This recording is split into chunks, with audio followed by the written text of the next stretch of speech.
Talking with leftists is extremely frustrating. Now, they think it's frustrating for conservatives to talk with them because they have such solid facts and we can't handle the truth and we're brainwashed by Trump or white supremacy or whatever. And that's not the case at all. The things that make talking with leftists or liberals frustrating is the fact that they don't have a set standard of morality. They will criticize somebody for doing something, but then they'll make excuses for somebody else doing the same exact thing. That's what makes it frustrating to talk to them. They, for example, just look at how the Democrats operate in general. They'll have these weird things like believe all women, hashtag believe all women. We need to believe the victims of sex crimes when it comes to Kavanaugh, that whole big ordeal. And it was like there was literally no evidence to even suggest that he did what he was accused of. Even the woman herself, even like the primary complainant or accuser herself, said she couldn't even say that he did it. She literally said that. But the Democrats went out of their way to make him, to try to make him out to be guilty without due process, with no evidence. But then you have Democratic Representative Keith Ellison, who literally has a girlfriend who has, she filed a police report. She had documented wounds. Basically, there was evidence that someone had did something to her. And, she was saying it was him. Doesn't automatically mean it was him. But the case for her, her case was considerably more legitimate than the case of, I can't remember the woman's name, but any of the women that accused Kavanaugh. There's so much more that I could say about that kind of that case, but just look at the hypocrisy, and what we say is that leftists, Democrats, liberals, however you want to say it, they don't genuinely care about the things that they bring up because of their hypocrisy. So it's frustrating for you to bring up a standard, to appeal to a standard. We need to believe all women. And then we say, you're just saying that to try to use that as a you're trying to use it as a weapon against your opponent. You don't genuinely believe that. You're only saying that because you're trying to get this other guy in trouble. And they say, no, we feel strongly about protecting women, and they'll cry and they'll show all this fake rage and all of this stuff. But then when one of their own are accused of the same thing, it's, well, we got to wait for all the facts, or we don't really know what happened, or they just literally, what they mostly do is literally just completely ignore those accusations. I mean, you can see it with anything that leftists touch. You will see the same exact thing. Oh, racism is bad? Racism is bad. You shouldn't insult black people or make black people feel like they're inferior. You should not attack people based on their skin color.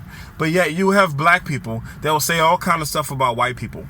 And people will justify it and say, well, that's not racist because they're not in a position of power. That's not the definition of racism. They'll change definition. This is what I'm saying. This is that sliding scale of morality. They will literally change the standard to justify their own behavior.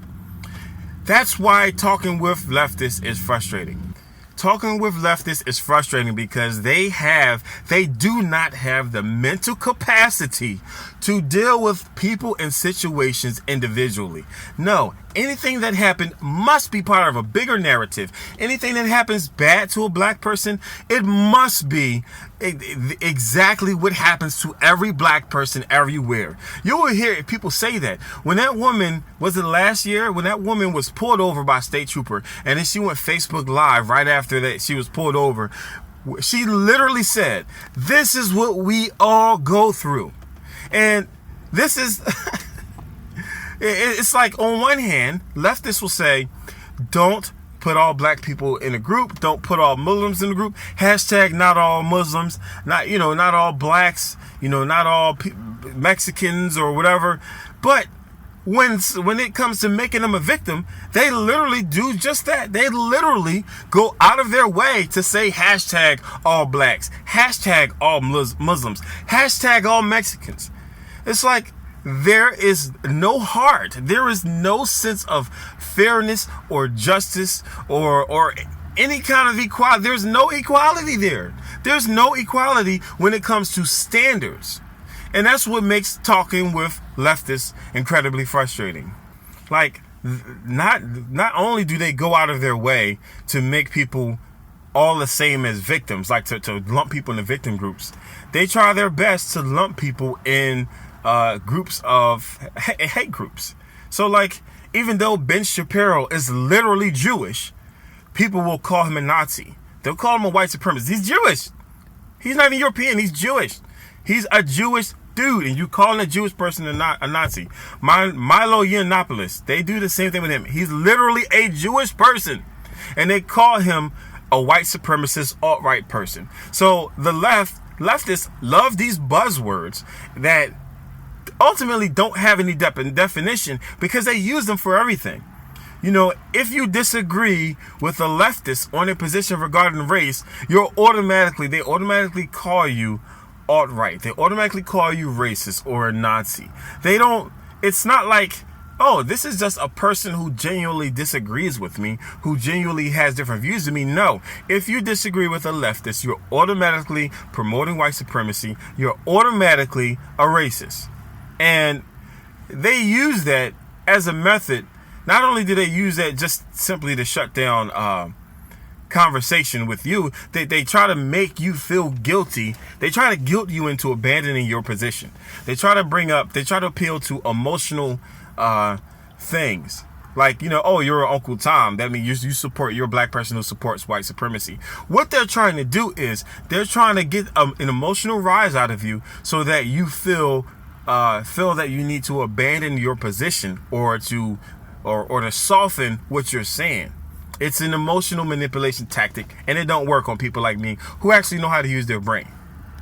Then when it comes to universities, they use it as a fear-mongering tactic to stop conservative speakers like Jewish Ben Shapiro, like Jewish Milo Yiannopoulos, to stop them from being able to speak.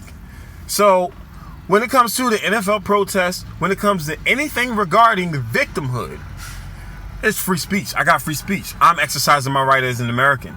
But when it comes to any idea or any person who opposes or challenges their victim identity or victim appeal or argument or whatever, it's, oh, we can't let them speak.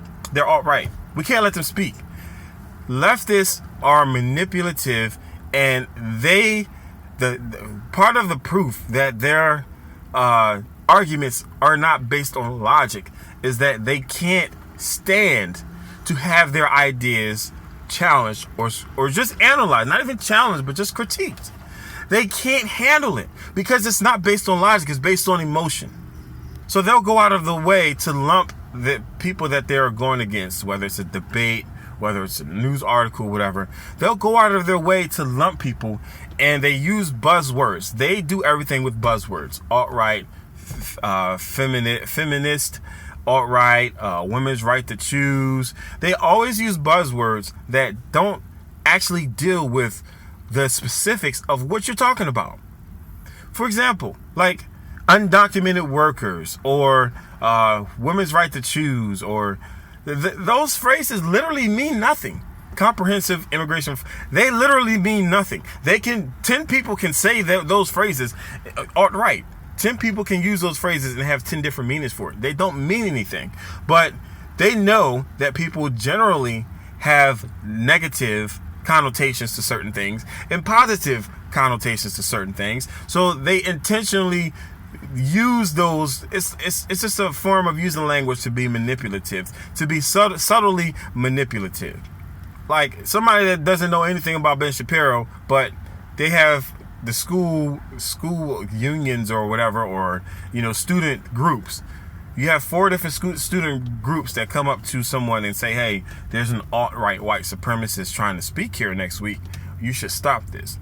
Now, if this person doesn't know anything about Ben Shapiro, or even if they do know stuff about Ben Shapiro, but a lot of the student body doesn't, and the student body hears that, he's going to be pressured to not have Ben Shapiro speak there, even though Ben Shapiro is literally a freaking Jewish dude. He's not a white supremacist, he's a Jewish dude. So, so that's what they'll do. They'll say he's a white supremacist, and then if he says, well, Ben Shapiro's fine, Ben Shapiro can, I'm okay with Ben Shapiro coming here, then they'll say you support white supremacy. Even though he's not a white supremacist, they use those labels to shut stuff down. Another reason why it's difficult to talk with leftists is because they will do the same exact thing, and I'm kind of repeating myself a little bit here. They'll do the same exact thing as the person they're criticizing, but they'll justify it. Okay, if it's wrong to judge people by their skin color, if it's wrong for white people to judge black people by their skin color, then logically it should be wrong for black people to judge white people by their skin color. The principle is judging people by their skin color. Oh no, it's different because black people suffered at the hands of whites. Well, what about a white person that suffered at the hand of blacks? Growing up, there was a white dude in our neighborhood. You know what we called that white dude? We called him White Rat. We said he looked like a white rat. That's what we called him. And we bullied him. There's a white dude that suffered at the hands of black people. Is it okay for him to view all black people the same? You would say no. You would say, well, black people we're all not drug dealers. Black people are all not criminals or thugs or whatever. You would not allow him that right that you take upon yourself. What about white people who have been robbed or have had black people tear up their store in riots? Is it okay for them to view all black people as uncontrolled or hostile or whatever because of their experience with black people? You would not allow them that. What about a white cop who deals with black drug dealers all the time, or who's in the hood? If you're in the hood, you're most likely dealing with black people. But is it okay for that white cop to generalize black people when he pulls them over? You have a problem with this. You have a whole movement that started because of this. But you're okay with judging all white cops the same. You're literally the same person that you're complaining about. You might as well stand in front of a mirror and preach all of that stuff to the mirror, because you're literally doing the same exact thing as what you're complaining about. And you justify it. This is what makes it hard to discuss things with a leftist. You will literally justify it, and you literally don't see anything wrong with it. Like, how can you preach against hatred if you're promoting hate? This is the problem I have with just about every single activist group out there. They demand tolerance, and they claim they want equality, which really they want equal rights. I have a video on that. They claim to want equality, but they don't offer or extend the same equality to others that they demand themselves. This is what modern day activism is about.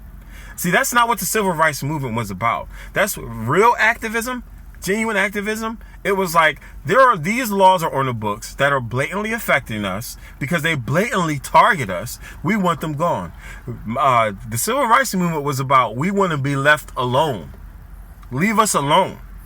Modern day activism is, we want special rights. We want special privileges. We want you to give us a certain level of respect, or I don't even want to say, or privileges that we're not willing to extend back to you, Mr. White Man, Mr. Straight Male. And that's what modern day activism is. It's just people demanding special privilege because they demand things that they don't want to allow other people to have. It's frustrating talking with leftists because their ideology, leftism, is a secular religion. It's not just a set of generic beliefs about rights or about humans. It's a religion. And when you see leftist politicians, they are the first ones to challenge religion, mainly Christianity, because you can't challenge Islam because, after all, Islam, if you're a Muslim, you're automatically a victim. So they will challenge, like Bernie Sanders, Cory Booker. Now, they're both running for president, but they have both literally challenged people because of their Christian beliefs. A lot of these activist groups, if they don't literally challenge Christian organizations for having their religious beliefs, which is supposed to be protected, if they don't blatantly do that, they blame that religion for atrocities that happened in the past. Like, they'll blame Christians for slavery, even though Christians are the ones who freed the slaves. So if Christians enslave people and Christians are your savior, then logically it has nothing to do with Christianity. It has something to do with something else. If white people are the enemy because they enslaved you, but white people are actually the ones who freed you from slavery, then logically the thing that brought about slavery wasn't just a white thing. It was something else. It's common sense. And that's another reason why it's hard to talk to leftists. They don't talk with common sense. They don't use common sense. They use emotions. They use buzzwords. They use emotional manipulation. They use their personal feelings as their moral standard, which changes with the wind. And they use a sliding moral scale. That's why it's frustrating to deal with leftists. But when you stop talking to them, they think they've won, and they think they've shut down this Trump supporter, they've shut down this alt-right person, or they've shut down this Uncle Tom or whatever. When truth be told is, we realize that you're just stupid and you're lost, and we're wasting our time because you're not open-minded and you go out of your way to not see the truth. Leftists deal with emotions and feelings, and as a result, they are more offended by things that cause emotional distress rather than things that actually work and don't work, rather than things that are actually fair and just. It's all about emotions and feelings.